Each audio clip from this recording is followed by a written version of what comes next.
Ladies and gentlemen, welcome back to the Hammy Show. We've got a very, very special guest, a lifelong friend, Athens native, Graham Blanks. Graham, thanks for being here, man. Absolutely, yeah, my pleasure. Yeah, dude, I'm pumped to do this. I've been meaning to get you on the show, and it's so awesome to have you right here in Athens now. I know you're training here. How's that been so far, just being back home? It's nice. It's definitely my favorite place to train in the world, just because, it's home. Yeah. But, yeah, not a lot of people realize it, but it's a great place to train as a distance runner. We have a lot of good dirt roads, out in Oglethorpe County or Farmington or Colbert, Georgia. Yeah.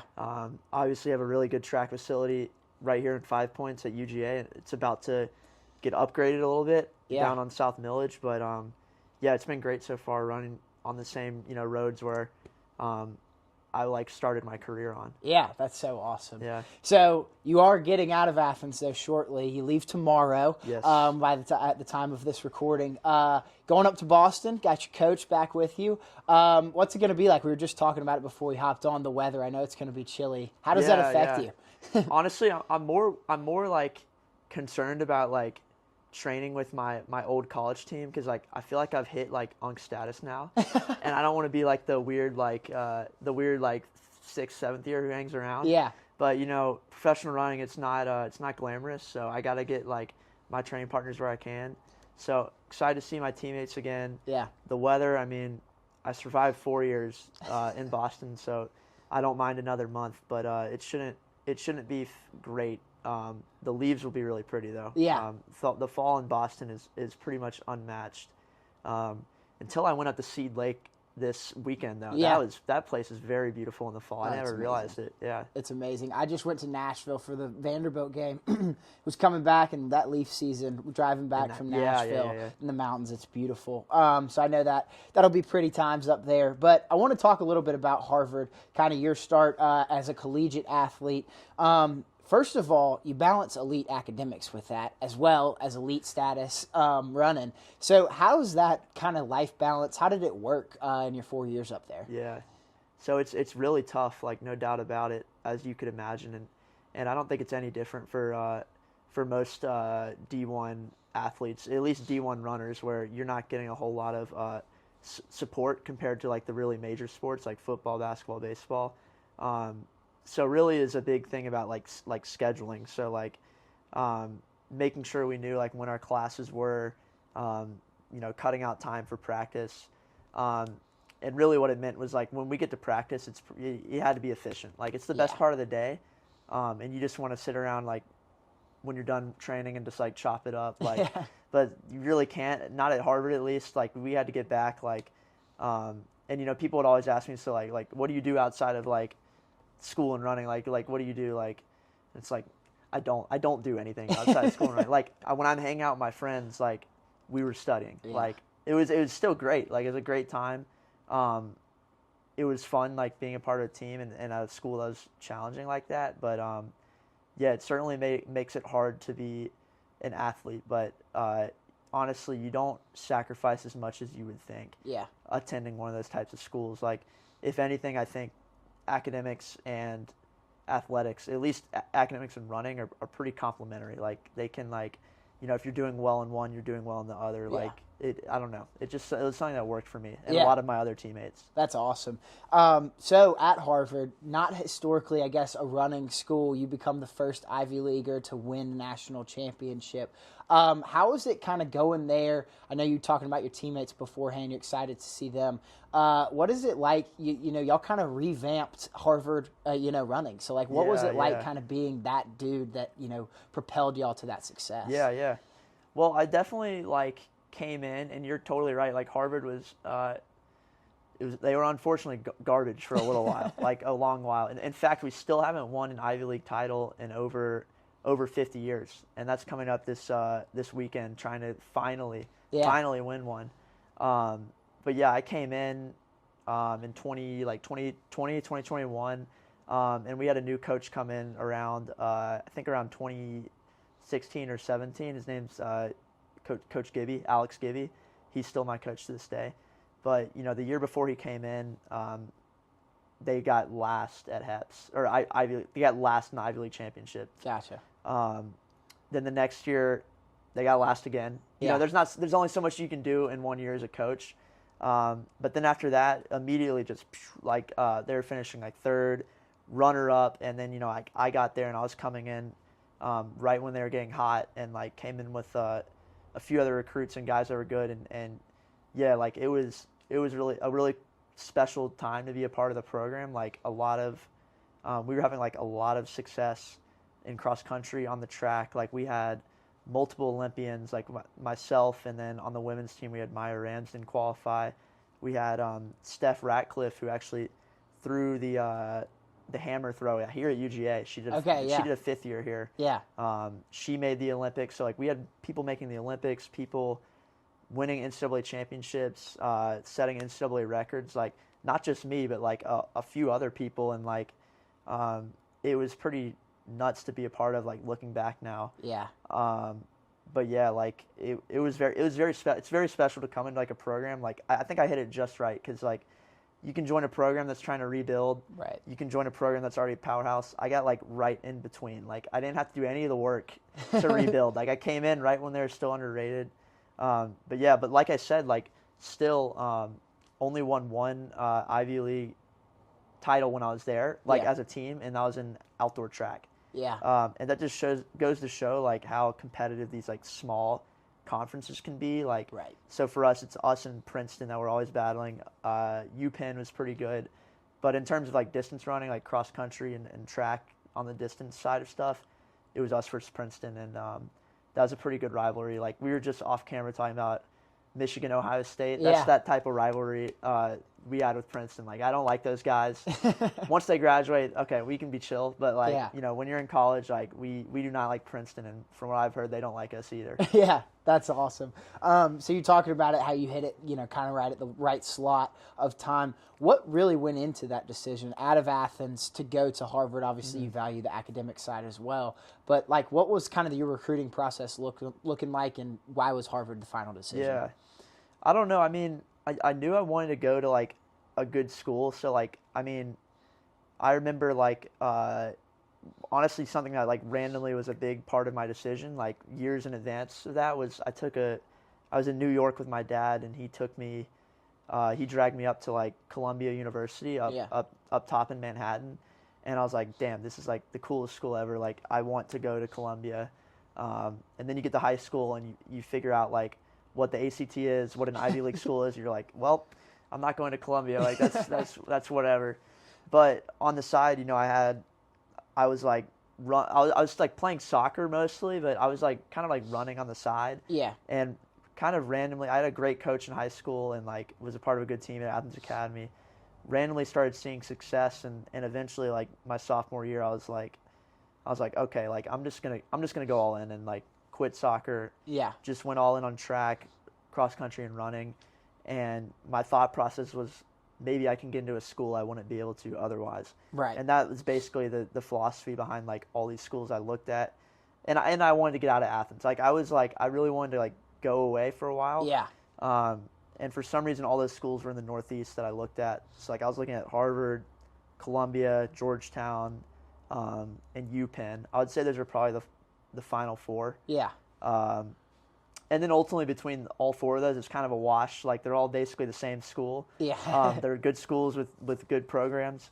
But I ended up liking the team at Harvard a lot. Like there's a lot of like preconceived notions about what Harvard's like and like what the people there are like. And I had those notions ingrained in me as well. Right. And like they were my last visit. And like after I took my visits to Georgetown and Columbia, I was basically like dead set on Columbia because like I was saying, like that was my dream school for a while. Yeah. And I was like, I don't want to go to Harvard. Like I don't want to meet all these nerds. Like even though Columbia and Georgetown, those are nerdy people too, but like Harvard, it's Harvard, Yeah. So I almost canceled my visit the week before. My parents forced me to go, and I was just like shocked at the people I met, like on the team, the staff. Yeah. Even like faculty academically. Everyone was like very down to earth, very normal, like easy to talk to, and I was like, okay, I'll go to Harvard. Yeah, that's awesome. That's so sweet. So one thing that I love about you, and that is so fun, is you all have always said you enjoy the process. You stay loose. I mean, you can see it in your interviews after races, things like that. Your Instagram handle, I don't know if it still is. Yeah, is it still Graham voted for Pedro? It is, yeah. So like, I mean, you're just a loose guy. You kind of stay, not. Yeah, it's a little carefree. Yeah, How does that like kind of help you in your career? And like, what was kind of the beginning of just being that fun guy, kind of staying loose? Yeah, I think with running specifically, it's one of those sports that's impossible to be good if you take yourself too seriously, or if you take the competition too seriously, because it's so nerve-wracking. Compared to team sports, of course, there's nowhere to hide when you're on the gridiron, but when you're on the track or the cross country course, there truly is nowhere to hide. You are an individual, and you are being tracked. We have numerically, you get splits every lap. You can see where you finished, and it's all available online. It's nerve-wracking being a distance runner, because you're just very exposed. And if you take yourself too seriously, you make it a do or die situation, okay, maybe it'll work at the end, if you can fire yourself up, but it's really one of those sports where you have to really stay loose, relaxed, and you kind of have to let the effort come to you, rather than the other way around. So it's kind of similar to sports I would say tennis is very similar, where it's kind of a mental game.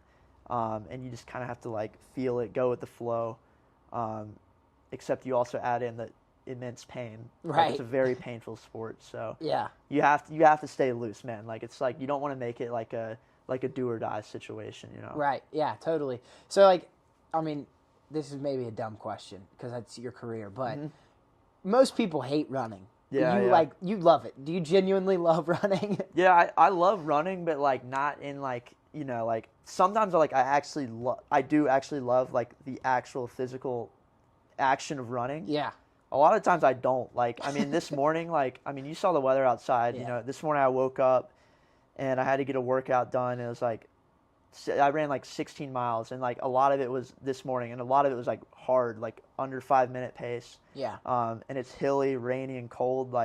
You think I like that? No, bro. I do not. If I could just click a button and I got that training just put into my legs, I would 100% do it. But it's you have to do it, and running gives us the whole training aspect of it gives us structure to your life, and it gives you this fulfillment that you can't really find anywhere else. Right.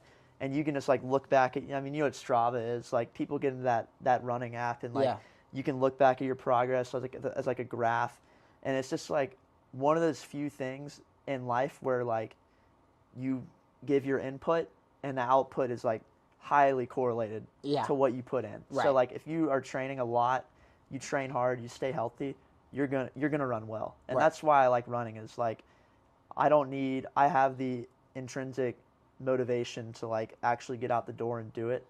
And that's like when the championships are won, or like when you're out here in Athens and it's raining and you're doing all the crappy stuff you don't want to.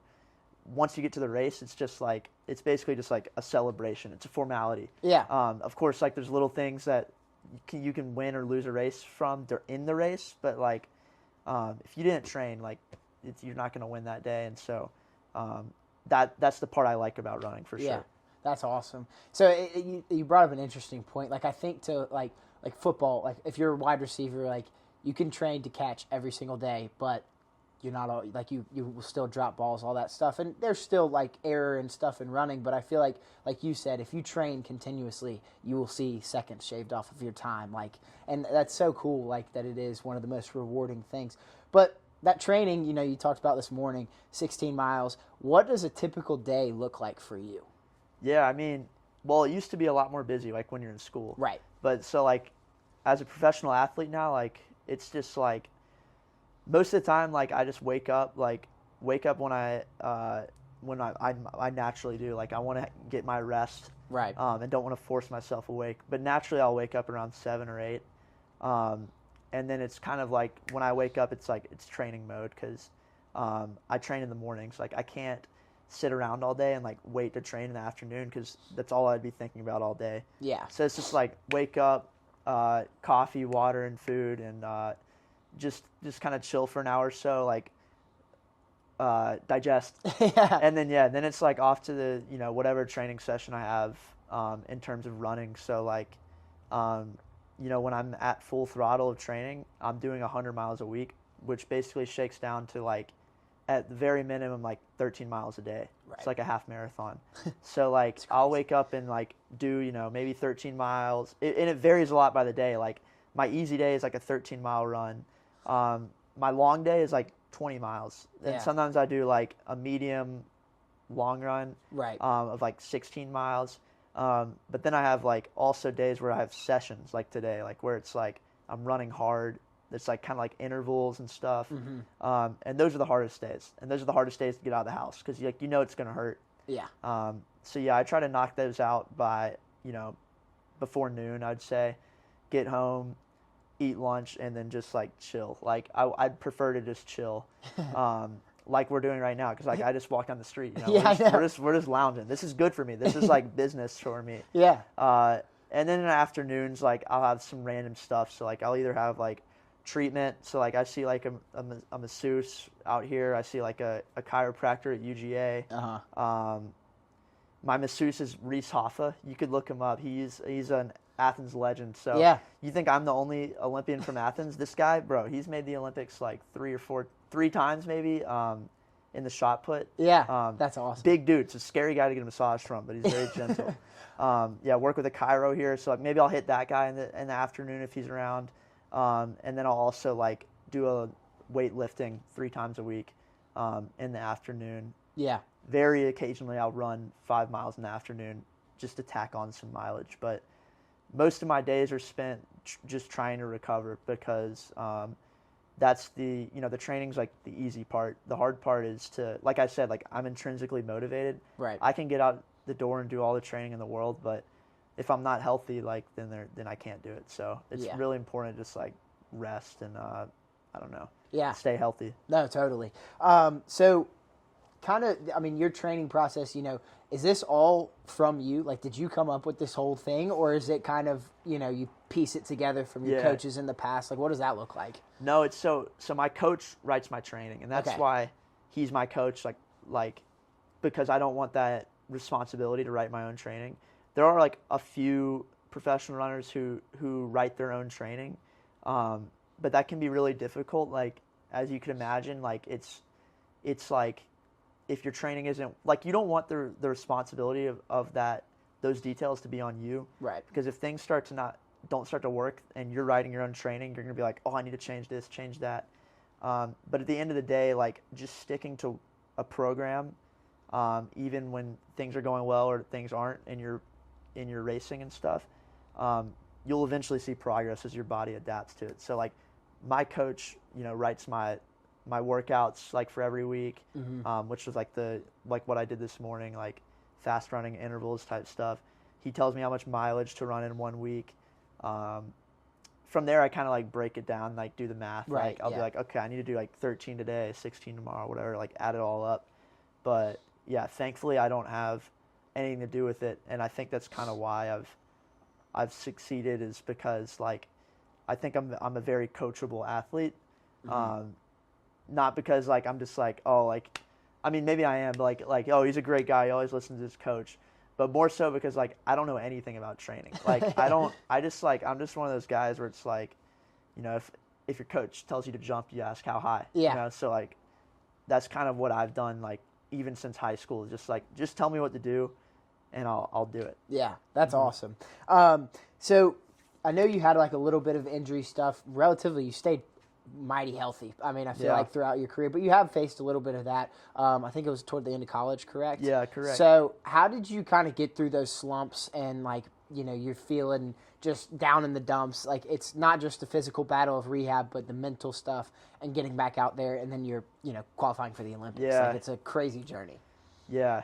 I mean, it's terrible. Like like being injured as a runner, because like we were talking about, like it's like a life. It's not really a sport, but it's more like a lifestyle. Yeah. So like when you get injured, all of a sudden like this structure that you built a lot of your life around is like gone, and you kind of just feel like lost.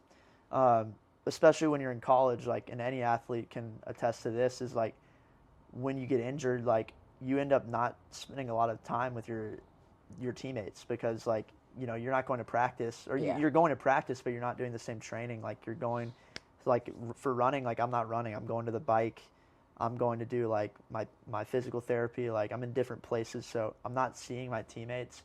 So it can be really hard. But kind of what I found to help was, I think first of all was like doing training that like gave me like dignity, like, you know, like not overdoing it. Because like when you're injured, like, you know, distance runners will tend to overdo it because we're so used to working hard. Right. But really it's a period of like you're trying to like recover from an injury. So like my big injury was junior year of college, when I got a stress reaction in my femur. Mm-hmm. So that's like six to 8 weeks off your feet. But you don't, and it's like a balance, right? Because that happened to be an Olympic year, which is like a big deal for distance runners. And I unfortunately got hurt right during the spring, which is normally a big period of training before the U.S. champs in the summer, which helps you qualify for the Olympics. So like, it was tough. Like, but I was trying to stay fit. And so I was trying to do training that I was proud of. Like I put in a lot of hours, but didn't overdo it to the point where I'm like ruining my life just like swimming and biking and like forgetting about everything. And I think that's really like what got me through it, is like finding that nice balance. But then also like taking the time to like be grateful for what I'd done up to that point before the injury. Like it really gave me time to be like, damn, like that, like before I got injured, like I won my first NCAA championship. Mm-hmm. I just set the collegiate record in the 5K. Like it was like a huge year for me. And then I got injured, which felt tough because I'm like, damn, like I was like just on fire. But It gave me a moment to like pause and be like, wow, that's crazy what I just did. Like that's amazing. And just take time to like train. And then I ended up making like the Olympic team coming off that injury. Right. Just because that's all I thought about when I was training was like, well, I've got a shot. Like I can do it. I can make it. Potentially, like I just need to get to the start line. Yeah. So it's those three things. Just like, just kind of like not overdoing it, having the gratitude for like what I'd done up to that point, and then just like thinking about the future, like thinking about why I'm actually training right now. Yeah, that's so amazing. So I want to kind of shift gears a little bit. You signed with New Balance. You dripped out in it. It's awesome. Thanks. What did that, I mean, because like the crazy thing about the NIL and all that stuff, like you got this deal in college, and they've obviously been a huge support staff for you. What has it been like working with New Balance throughout your career so far? I mean, they're great. I mean, they're a great company. They're a private company, which I think is makes a big difference in how they manage their athletes. Like, so no one's answering to a board, you know what I mean? So like, if they need something from me, they text me or call me. Like vice versa. Like if I need anything, I can text someone and get stuff. But no, honestly, it just feels like they've been doing me favors for like two straight years. And I'm supposed to be their employee, but it just feels more like, I mean, yeah, they're supporting me and like they're making my career possible, like financially, and also like the gear like helps a lot. Like you need shoes like when you're running a lot of miles, and they've taken care of me, my family, like my friends. So I have nothing but good stuff to say about New Balance, and man, they're really like going crazy with professional athlete sponsorships right now. Like they've got a lot of good guys signed on. Yeah, I think mostly right now Shohei is probably the guy. They probably accidentally signed the greatest baseball player of all time. So, yeah, that's awesome. Yeah, good for them. Yeah, that's great. All right, stupid question again. How many pairs of running shoes do you have? I have a lot. I have a lot up in my apartment. I try to get rid of them when I'm done, but I would say I go through a pair of running shoes every like 3 weeks to a month. I need a new pair because you should only run like, I would say like, I used to work at Fleet Feet, right? Right next door to the Hammy and studio. Yeah. And we would normally say like you need a new pair of shoes every like 300 to 400 miles before they kind of just like get a little too beat up. Yeah. So that's why it's helpful having a New Balance sponsorship, because I need new shoes often, or otherwise you kind of like run the risk of getting injured running in some beach shoes. But I also have like in my apartment like way too many shoes that like aren't running shoes, just like regular like sneakers, like because New Balance is really into that now, like trying to do the lifestyle thing, and they send me way too much stuff, way too much stuff. So if there's any size 12s out there who need anything, you're size 12? Yeah. All right, bet. I'll hook you up with something. Let's go. But yeah, I've got like too many shoes and like don't really. Some of them are like too much. Like I can't wear them like around here. Like they're just like too like fashion type stuff. Like you could wear them in New York, probably not around Athens. So like if you want some of those, some chrome sure, stuff, bring them on. We'll give them a look. They'll be fly on the show. Yeah, better than these beach shoes. Maybe I've gone too long in these. No. The loafers are nice. What are they? These are Wallabies. Wallabies. Yeah, man. Wallabies are good. Vintage. So back out of the New Balance thing, but something a little different.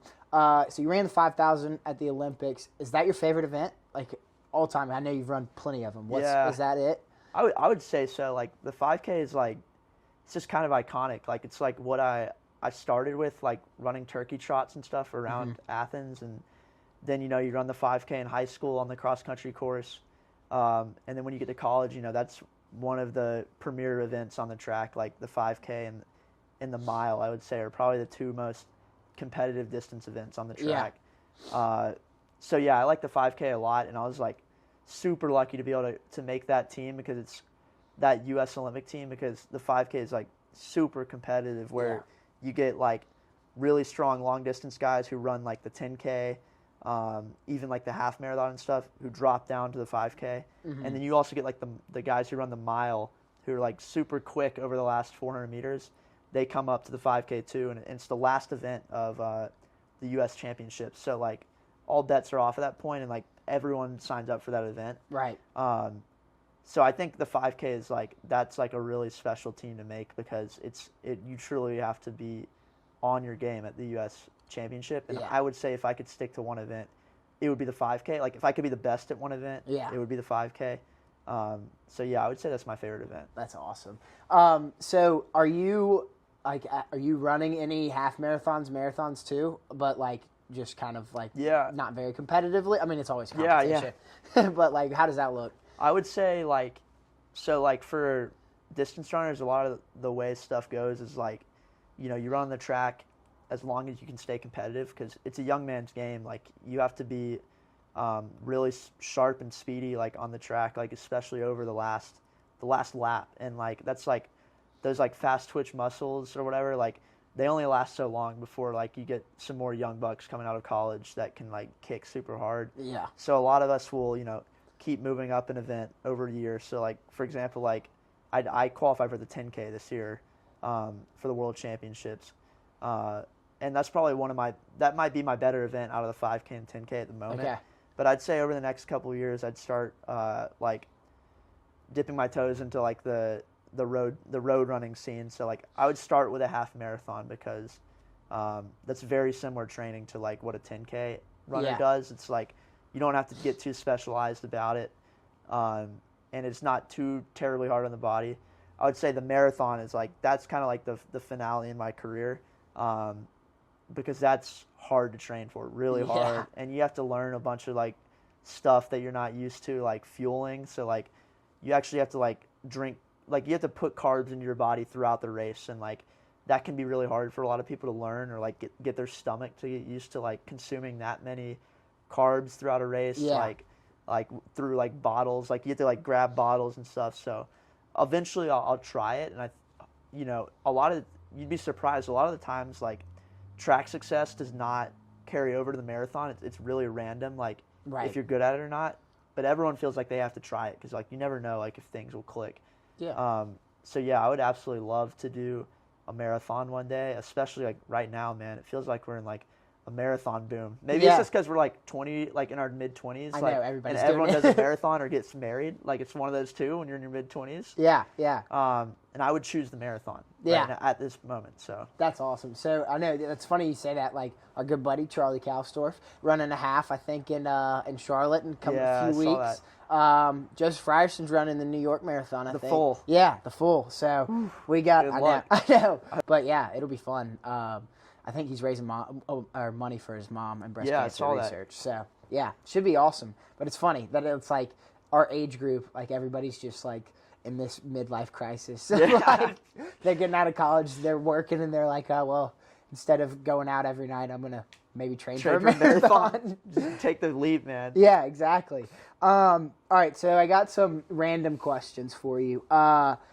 What is your typical pre-race meal or snack or anything? Yeah, I'd say like the night before, dude. Honestly, like compared to like a lot of my competitors, like I eat like whatever the night before. So like typically I would try to like eat some pasta, something simple, just like carbs. Yeah. And then like if it's a morning race, something very small, like not even like a meal, like a bagel or something. But yeah, I've had some pretty unhinged like pre-race meals. Like when I was in Albuquerque for the NCAA championships, there was this like breakfast burrito joint right by our hotel. And, yeah. Like, I could not resist the morning of the race. Race did not go well. Not because of the stomach either, but maybe there's some overlap there. Yeah. But yeah, I'll eat whatever before a race. Yeah. No, that's awesome. So what's the weirdest thing, I guess? I know you said you eat anything. But The weirdest? Yeah. I would say the weirdest is so there's this new kind of like supplement thing that runners are taking before their races called bicarb. I'm not sure if you've heard of this. Like, no, I haven't. Bicarbonate sodium or something. I don't know. It's basically baking soda. And what it does is when you take baking soda before a big like effort, and I don't know if you've ever felt this when you run, like if you run really hard for like, if you try to run max effort for like as long as you can, eventually your legs kind of get that lactic acid. Right. Yeah. If you take baking soda like a couple hours before an effort like that, it'll actually reduce the lactic acid beforehand for longer. So like in the past, runners tried to use it, but like if you ingest baking soda on its own, you will literally like poop yourself like everywhere. But some people figured it out and like whatever, risk reward of it wasn't worth it. Yeah. But now there's some like nutrition companies that have figured out how to like this like system in a way like to basically consume bicarb without pooping yourself. Yeah. And so now you'll see it like, and I've done this as well for some meets this summer. If you go to any like professional track meet and you go to the warm-up area, you'll just see all these little skinny distance runners eating these little like pots of like this like gelatin soup with all these like little beads in it, like, and it like tastes terrible. But apparently it reduces lactic acid. Personally, for me, I haven't noticed any difference. But like since everyone else is doing it, I was trying it. But that's probably the weirdest thing I've consumed before a race, and it's very normal to consume now. Yeah, that's race. Insane.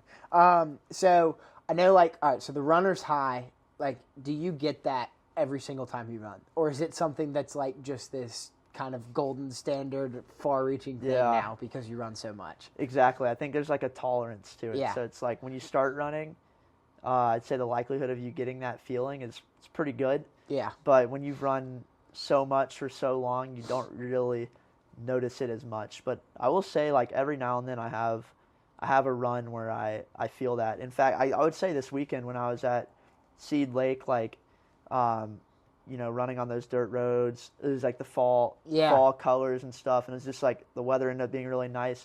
For me, it's more of like that kind of like that less physical, but just kind of like, wow, like this is amazing. And so like I felt that on that run, but yeah, it doesn't really come as often as it used to. Yeah. So that's funny you brought that up. I was going to ask this. Like, so does the atmosphere, like the scenic route, like I know that contributes to it a little bit, but like even when you're in a track, like when you're like at the qualifiers or in Oregon or in Paris, like you've got this electric stadiums around you, like what does that do to you, like the outside atmosphere while you're running? Does it affect you at all? Oh, it definitely does. Definitely influences you.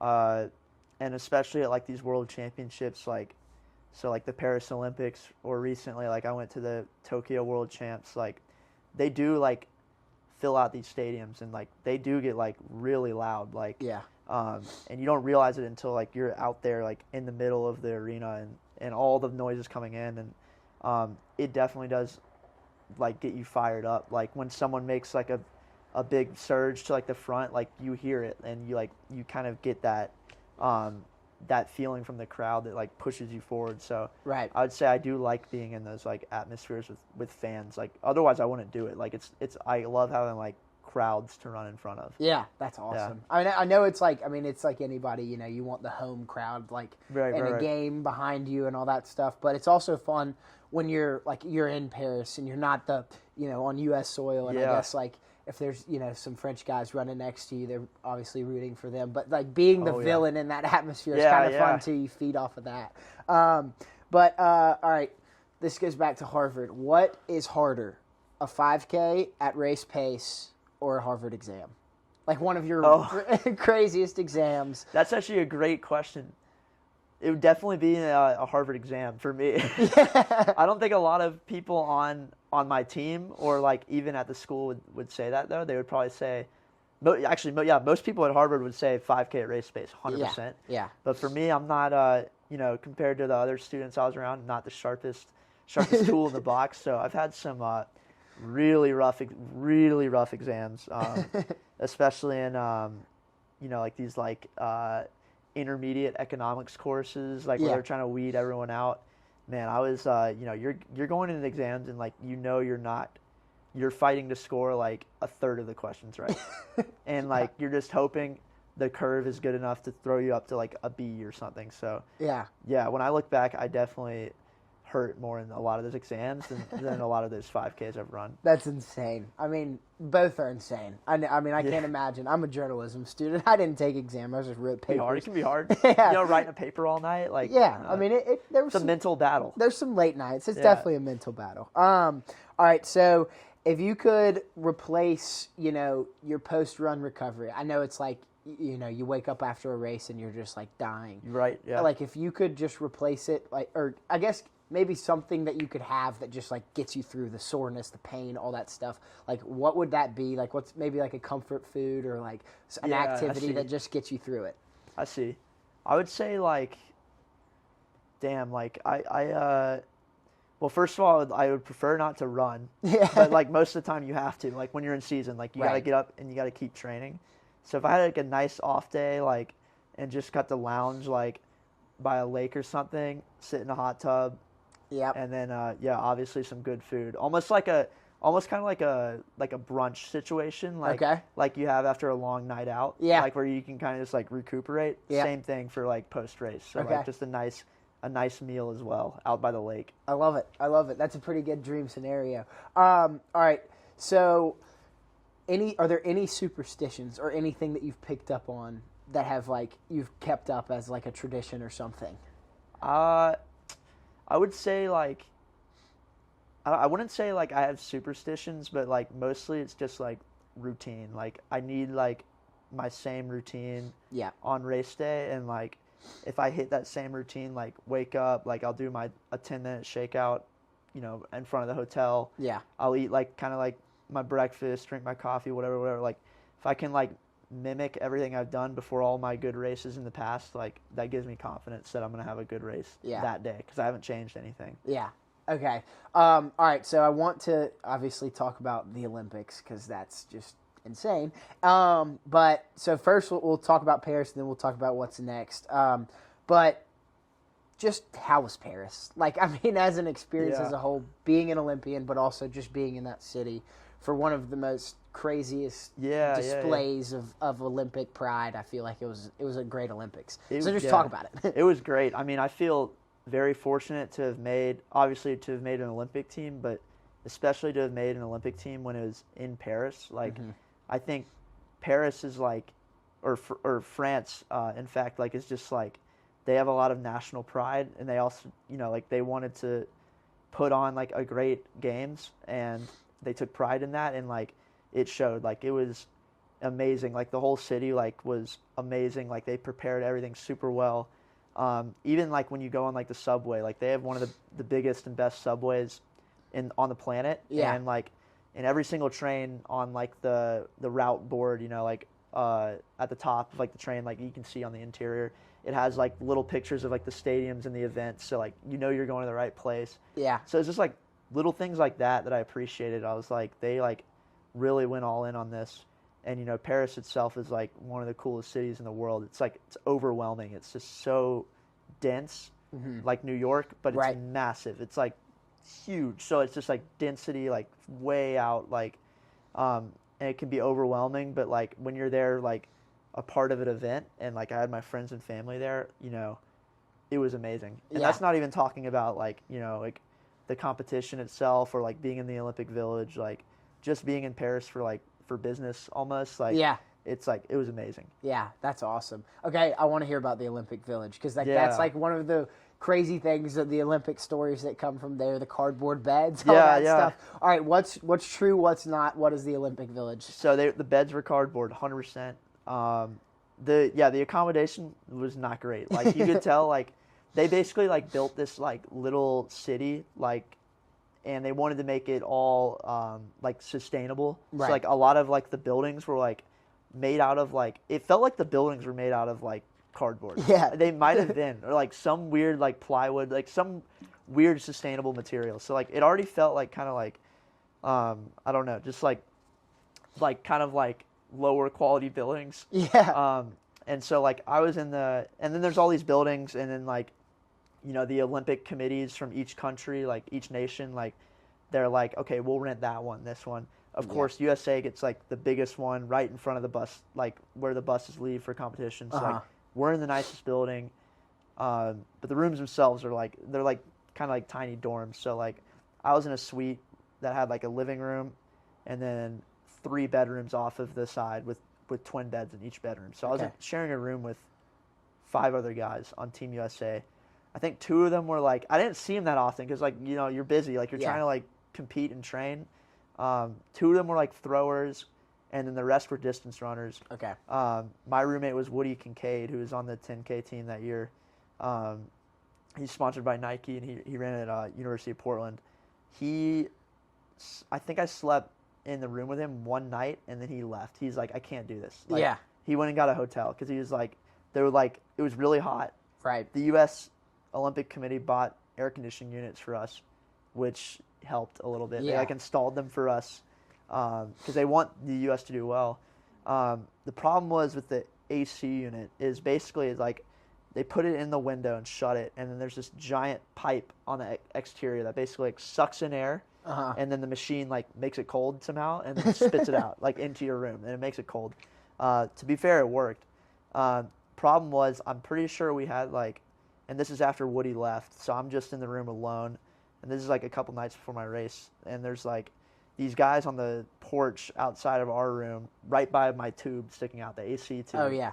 And they're like chain smoking cigarettes for like hours. They must have been like on the skateboarding team. Yeah, so basically like they unintentionally like hotboxed my room with like nicotine. And like, I was like nervous and like, not nervous. I was like, I'm trying to get ready for my race, like big opportunity. And it's just like my room is just like full. It just smells like cigarettes. Just like whatever, like took a big inhale and just like tried to fall asleep. That's hilarious. But other than that, like the village is cool. Like I thought the food was great. A lot of people complain about it, but athletes are picky. Yeah. But it was cool to like be like with all these different nations, all these different sports too, which you don't think about. Like there's like all these different events.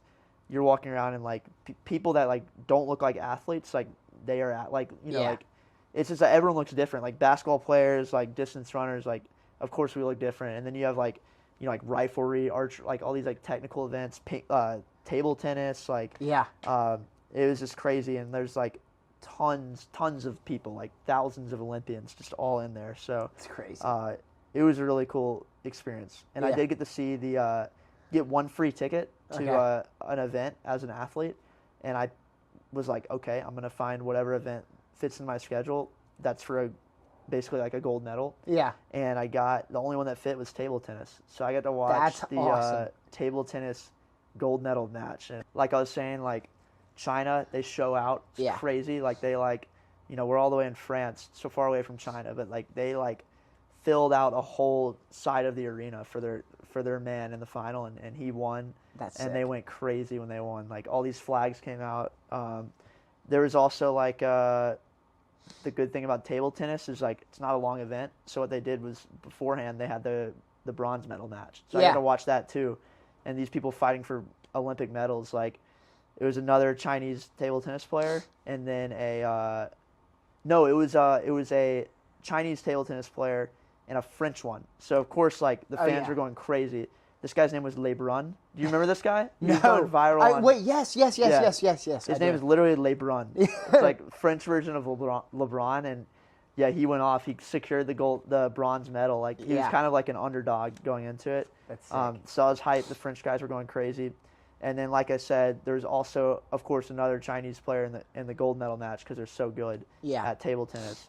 But randomly, this Swedish guy like knocked out like China's #1 guy in the semifinals, or like quarterfinals or semifinals, and made it to the championship. So that was cool to watch, and like I had like this Swedish family next to me who like at the last second the night before were like, okay, we're gonna go fly down to watch our sick. Swedish guy. He did not win, but he got a silver medal, which is like massive accomplishment. Yeah. So that was pretty neat to see, like one of those sports you would only see like with that many fans like at the Olympics. Yeah, that's so cool. So, who was the coolest athlete you ran into or got to, have a little conversation with? Yeah, I mean, I saw Katie Ledecky walking around. Yeah, she had like her hood up and stuff, like in a village, because like she's a celebrity. She was going pop. She was very popular at the time. Like very, but I would say but most of like the really high profile athletes, like a lot of the NBA players, like the USA basketball team, like they don't stay in the village. No, they stay in the hotels. There's a lot of Olympians in there, but Olympians are normal people too, and like they want to flick up with LeBron. Yeah, he doesn't want to be taking pictures the whole time. Right. So I didn't see them. I did see Josh Giddey though. Okay, that's pretty sweet. I saw Josh Giddey. That's awesome. So I don't know what to say about that, but like that was cool. I saw him. Yeah, that's definitely an experience for sure. sure. For sure. That's cool. All right, so random question, maybe a little invasive. Have you gotten the Olympic tattoo yet? I have, yeah. You did? Right here. There you on go. My back, yeah. There you go. You don't have to show the camera. Yeah, it's hard to without taking my shirt off. Yeah, that's awesome. Did it? Were you like once you qualified? Were you like, I'm gonna do it, or did it kind of like take a little convincing? I was kind of like, I was pretty like maybe I'll do it, maybe not. I thought when I was in Paris, I was like maybe I'll get it here. Just kind of like didn't really fall through on it. But then when I got back to Athens, I basically had like two weeks before I had to get back to school. Honestly, it was like a week before I had to get back to Harvard. Yeah.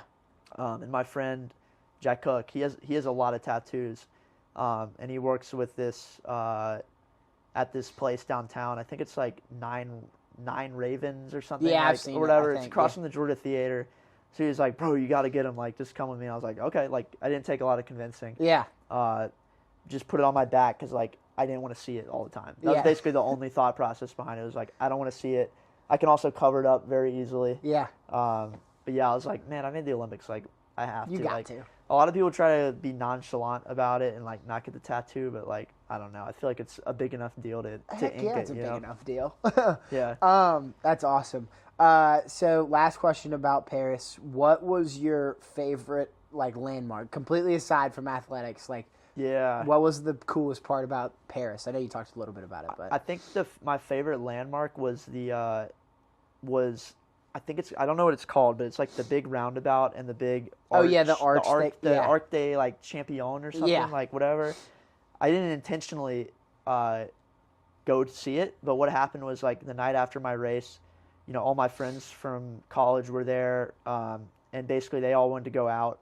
I was like, I'll go. Yeah, of course. Like I'm gonna go out. I didn't want to stay out as late as they kept me out, which was basically till sunrise, because nothing closes in Paris. Right. And so like eventually like we left this like club at like 4 or 5 a.m. and like I'm so disoriented, and like we step out and we're like walking around like trying to find a subway, and then all of a sudden like it's like the Arc de Champion, and then like the sun is like slowly rising behind it, which obviously induced a lot of anxiety in me because like you never want to see the sunrise after night out. But I was like, damn, this is beautiful, and like it really is a cool landmark. It's really big. Yeah, that's awesome. So I do have one more question about Paris, actually. The coolest thing I saw was your family, the people that have been with you from the get-go, all came out there. Team Graham was in full force in Paris. What was it like to be, you're halfway across the world, and you've got this support staff, some of your closest friends and family out there. Like, what does that bring to you in confidence-wise, I guess? Yeah, obviously, like, really special, like, to have, like, my family there, and then friends that are willing to, push the bill for a ticket to come out to Paris, and never didn't really feel like I was like halfway across the world, because like I had all my family and my friends and like former coaches, current coaches, like had everyone I needed, and like it was cool to like kind of just celebrate it with all the people that helped me get there, you know. Yeah, that's amazing. All right, so now we can move on to what's next. So you're going to Boston, and then where do we go from here? I know you got a bunch of stuff coming up, so talk a little bit about it. This is kind of an exciting part of my season, because, you know, I did my main successes in college came from cross country, so like not on the track, but like on the grass. And once you go professional, like there's not a lot of opportunities to run cross country, because it's kind of like a team sport. Right. So you're no longer on a team really, and like there's just not many opportunities for it. But they do put on like a world championship for cross country every year, like, or every other year. It's so random, like when they put it on. Yeah. But this year, for some reason, 2026, it's in Tallahassee, Florida. Normally it's in like somewhere crazy like Serbia or like freaking like Finland, like far away. Yeah. But Tallahassee put in a bid, and they won a bid to host it. So that's on first week of January. I think it's like January like 6th or something. Okay. So, and that's where I ran my first NCAA cross country championship in college, my freshman year. Really, that's awesome. So it should be cool, and like it's kind of like the U.S. like, and you know, like I said, like professional runners don't normally take cross country that seriously, but like all the Americans are doing it. Like all the Americans want to do it. Like almost like putting together like a dream team, like you know, Team USA basketball. It's like this thing, like, you know, they didn't take the Olympics that seriously, or World Championships, the basketball team, until like people started talking shit, and then they put on a huge performance to Paris. Yeah. No one's talking shit about like cross country runners, but like since the, you know, world champs are in Tallahassee, everyone's trying to make the team, and that's going to be on first week of December is our U.S. Championships, like the trials to make the team. So I need to finish top 6 there in about, a little over a month. So that's what I'm training for now, and then hopefully make the team there, and then I'll have another month to train here in Athens before literally I drive down to a world championship in Tallahassee. That's crazy. That's kind of like my mini season right now, is just until, you know, first week of January, but should be pretty cool. Yeah, that's awesome. So I think it's the coolest facility in America, the Oregon facility out in Eugene that y'all did the Olympic qualifier at. Like, all right, first of all, talk about that place, because it's insane. The facilities are insane. When will you be back out there? When does that pick back up? So, first of all, like so Eugene is like where we go every single year for the U.S. trials, U.S. champs. Just because, like, I don't know, I guess like Nike and like USA track and field and like Oregon, like they're all kind of like the same entity. They're gonna host it there every year, and the facility's super nice, like very high capacity. I've yet to see them fill it out, fill out the stands, but it's a great place for a track meet. This year I think it'll be sometime in the summer, like June or July. Okay. But you know, I would say the time if like there's any layman out there who want to like spectate like a meet like that, like a U.S. champs, I would say you got to wait for a year where it's an Olympic year. Yeah. Because the point of the U.S. champs is to select a team, and basically you have to finish top 3 in your event in the U.S. to make a team to either compete at like a World Championships or an Olympics. Obviously the Olympics, they just mean more. So like spectating an Olympic trials would be like very special. It'd be very cool. Right. And like you said, the facility is insane. It's like they built this like massive like tower like thing like next to the stadium, and it's in Eugene, Oregon, which is like this not random, it's just like a college town, and to have this like world-class track facility. It's one of the best, nicest track stadiums I've ever run in, and I've run in a lot of nice track facilities, obviously, like from like the competitions I've done the past couple of years, but it's pretty amazing to have something like that in the U.S. For us to like select our teams and like kind of like practice being in that environment. Like it really is fair. Like it like helps us select the athletes that'll probably perform the best a month after that at like a World Champs or like an Olympics or whatever. Yeah, that's sweet. So obviously 2028 LA Games, definitely a goal. I know that.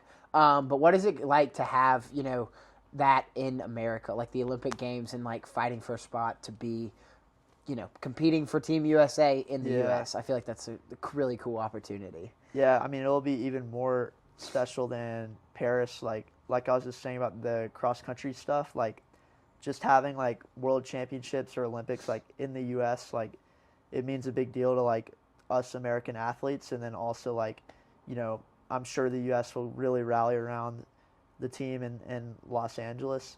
And yeah, obviously that's the goal. And like I am, if there's anywhere where I want to be at my prime in my career, it would be at a home soil Olympics. Yeah. So like, I'm super pumped that like it just so happened to like the LA Olympics just so lined up like at a point in my career, like when I'm going to be like 25, 26 years old, which is usually around when people are running their best. So, I can't wait. And it's going to be a tough team to make. Like the hardest part is making the team. And if you make the team for the U.S., like you're fighting for a medal, period. Because like if you're able to get top 3 like at the U.S. champs, like that's already like almost as good as the competition you're going to face at the Olympics. Yeah. So I know, you've got so much coming up. I know you talked about the cross-country thing in Tallahassee. What are you most excited for, I guess, in the coming years as you, like you were talking about, hit your prime? Like what is kind of the big goal and what you're looking forward to most? Well, I like to compete. Like that's my favorite thing. Like I like to compete as much as I can. And like to get to travel. So like that's what I look forward to, is like getting to travel to these places and run in front of crowds. Track is like, it's a big deal in like Europe. Like they love track meets. Right. And getting to run in front of those crowds, like, I've done like a meet in Norway, in Oslo. I've done like the Olympics in Paris, but also another professional meet in Paris, and like a couple in like Switzerland and Lausanne and Zurich. Mm-hmm. And the crowds are just like amazing, and like I just can't get enough of it. So like over the next few years, like obviously my big goal is to make the Olympics, and to like compete for medals there, but I just want to enjoy my time like as a professional distance runner, and to be able to like travel the world and run in these places I might not be able to have gone to otherwise, and like to be a part of the city for a period of time. Like like I can't wait to keep doing these meets and maybe checking out new places, different competitions and cities and stuff. Yeah, that's awesome. All right, so I want to close out with this because it is college football season and Harvard is having a hell of a year. Yeah. 7-0, big win off of Princeton. What's your expectations for Harvard football? Well, it's hard to say, Hammy. I mean, it's as you may know or not, is the first year the Ivy League is opted into FCS postseason competition. So Ivy League's weird. Like they're very traditional, like very conservative with their like athletics programs because they really want to be academic focused. But for some reason this year, maybe the NIL world, whatever, like for some reason they caved and they're like, okay, we're gonna let our football programs compete in the postseason. So this is the first year it's possible to make it to the FCS playoffs. Yeah. So it's really hard to say where they're at. Like the Ivy League has been very insulated, like insular, whatever the word is. Like they haven't competed against these big schools like the Dakota schools. Yep. Or where else? Montana. I don't know what states up there have good FCS programs. Obviously the Dakotas. So we'll see. I mean, I think the Ivy League schools, like you see a lot of good talent come through. I mean, just Harvard off the top of my head, like you just think of like Ryan Fitzpatrick or some of those like tight ends. Like we've had a lot of great tight ends go through Harvard. So I don't know. I'm excited to see. We got to make it through the Ivy League play first. Got to win the Ivy League championship to get that auto bid. Because it looks like the ranking committee is not, Harvard is 7-0. I don't know how many other teams are undefeated in the FCS. Only like a handful, and they're ranked right now, like 14th or something. So clearly, like you don't want to rely on the committee to get into the playoffs. So yeah, I'm just hoping they can secure that Ivy League title, get through some of these tough. They've got some tough Ivy League comp coming up. But yeah, we'll see. Maybe we can make it through like a few rounds. But man, I would love to see a matchup between Harvard and North Dakota State. That would make my life, man. That'd be awesome. Yeah, and screw Yale. Screw Yale. We got to beat Yale bad. I hear you.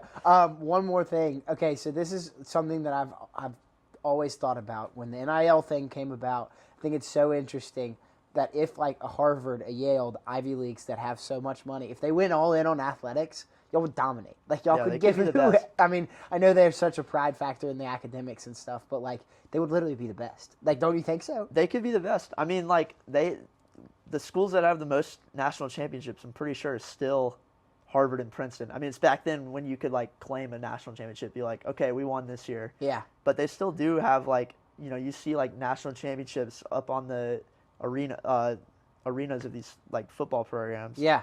They could totally do it. I mean, the big thing is like, we always like at Harvard, everyone's always saying stuff like that, like, oh, like the dining hall food is crap. Like we have the biggest endowment in the world. Like, right. Like why can't this like help? And like it's always like the administration's like, oh, it doesn't work like that. Like, you know, this amount of money is endowed for this specific purpose. This blah blah blah. But dude, I mean, we have probably a ton of Harvard alums, Harvard football alums who would like love to see the program succeed and like would love to get on the NIL thing and like dip into the endowment. Yeah. So yeah, if they really wanted to, they could maybe do it, but they'd have to build a new stadium. I'll say that first, because if you want to build a powerhouse stadium, you cannot be going into this Harvard stadium we have right now. It's very pretty, but it's falling apart. Yeah. So start with the stadium and then the team. Yeah, there you go. I love it. Well, man, I appreciate it. This has been awesome. Yep. Always absolutely. a pleasure. You know, thanks so much. Good luck in all the future endeavors. Good luck. Be safe in the travels to Boston. And yeah, man, I appreciate it. This has been awesome. Yeah. No problem. All right, ladies and gentlemen, this is Graham Blanks, former Olympian, hopefully LA Games competitor, and he is the best in the world. I'm just going to say it. Maybe he's technically not, but in my book he is. He's the GOAT. He's the greatest of all time. But Athens native, we have pride and joy right here sitting next to me. So, ladies and gentlemen, thanks so much for tuning in, and we will see you next time on The Hammy Show.